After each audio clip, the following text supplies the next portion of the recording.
Patricia Sunshine here, and I wanted to go ahead and share the poem with you that I said I wanted to share with you earlier. It's called Beautiful. Now, one way to affirm yourself and to speak into your life is to say positive things about yourself. Okay, I wrote this poem when I was struggling with low self-esteem. Like, that's what people told me. That's what they said. Now, I always had haughty feelings about myself. I mean, I always felt like I looked pretty good. You know what I'm saying? I never really had any problem. Ooh, I got on this waist trainer thing. I forgot. Anyway, so, I never really, I like myself. I love myself. I love the way I look. There were just some things I struggle with, okay? Like I told you before, my forehead was one.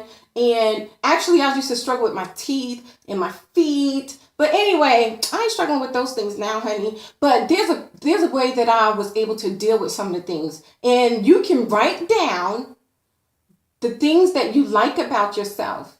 And you can say those things, right? Just remind yourself, because not anyone is really perfect, okay? Some people were probably born the most beautiful in the world, but they may still struggle with low self-esteem, poor self-image, or whatever. I found out that feelings of self-worth are hereditary. So some of the most beautiful people in the world, they struggle with low self-esteem for some reason. Now, if you have been abused, raped, neglected, ostracized half of your life, then you'll probably struggle with some self-image issues too. Self-esteem, whatever. You probably struggle with your self-worth. How can someone treat you like that and love you? The people who's supposed to be raising you and protecting you, they actually end up abusing you. That is horrible. How does that happen? But anyway, so how are we supposed to bounce back from that? It takes work.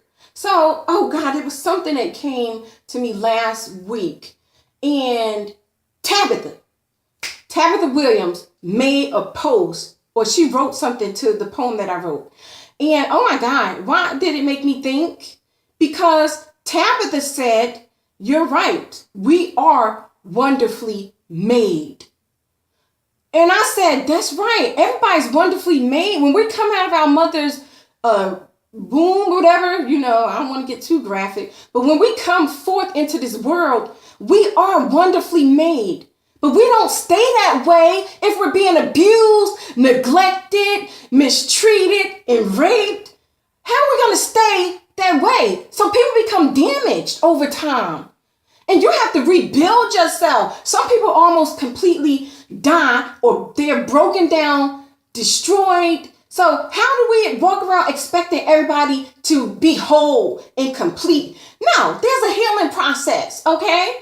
And so I can't control how the influence that impact me. I can't control how I was picked at when I was a child. I can't control how I was called names and shunned and just ostracized. I can't control that. Those things impacted my life. They changed the fabric of who I am, but I like it now. I can't help that those things happen to me. So don't walk around wondering why she all crazy.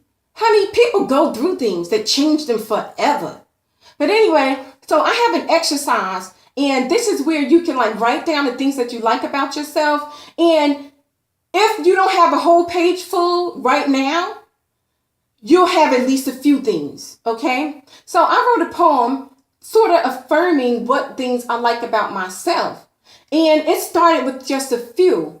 And as time went by, I started loving and liking and appreciating everything about myself. There was a time when I started I took things for granted until something happened to that thing. And then I was begging everything for it to come back. It was something as simple as the shape of my nose. I kid you not. I started struggling with something like rosacea, and there's something called rhino nose or something. I ain't lying. You can look at some of my pictures on Facebook. My nose started changing shape. It was getting huger, which if you're born with a huge nose, that's beautiful. I want to keep the nose I got. It's big enough. But this nose started getting big holes in it. The pores were humongous. And I was like, oh God, I always liked my nose, but I took it for granted. And then when it started changing, I was like, oh God, please, I want my nose back. I need my nose to be the size it's supposed to be. And so thank God I ran across the YouTube account where a woman was doing exercises, and she was like, you can shape your nose. You can do exercises. I was like, oh, thank you, God. Oh, I need to do some nose exercises. And it actually worked. Oh my, thank God. I don't know her name or the name of, I might have to tag this video with it because some of you might want those exercises. They are helpful. Anyway, this is the poem I wrote. It's called Beautiful. And it goes like this. I am wonderfully and fearfully made. With my mahogany skin tone, I got it made in the sun and in the shade. There's some who wish they could look like me, not to put anyone down, but they've got to appreciate their own beauty. I can sport dreads or braids, maybe even a natural curl. The kinky hair, even waves will add to my natural flair. Yes, my features are large. These big Bambi eyes are one of my prized possessions. Not to mention the way that my large, shapely nose sits so proudly above my high-definition cheekbones. I ought to be on the cover of every fashion magazine. My big, juicy lips, so full of sweet luster, they are perfectly shaped. No wonder why women flock to the plastic doctor. Not even Botox can recreate what God has given to me. My body is curvy indeed. A delicious contour. Fried chicken, apple pie. Ooh, my hips are screaming for more.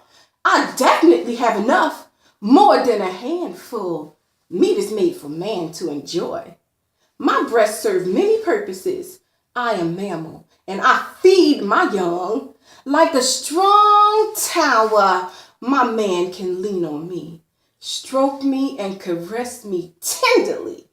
God made me, and I am me, wonderfully and fearfully made. Along with what's on the outside, I burst with inner beauty. Yeah, that's me for today. Patricia Sunshine. Ta-ta!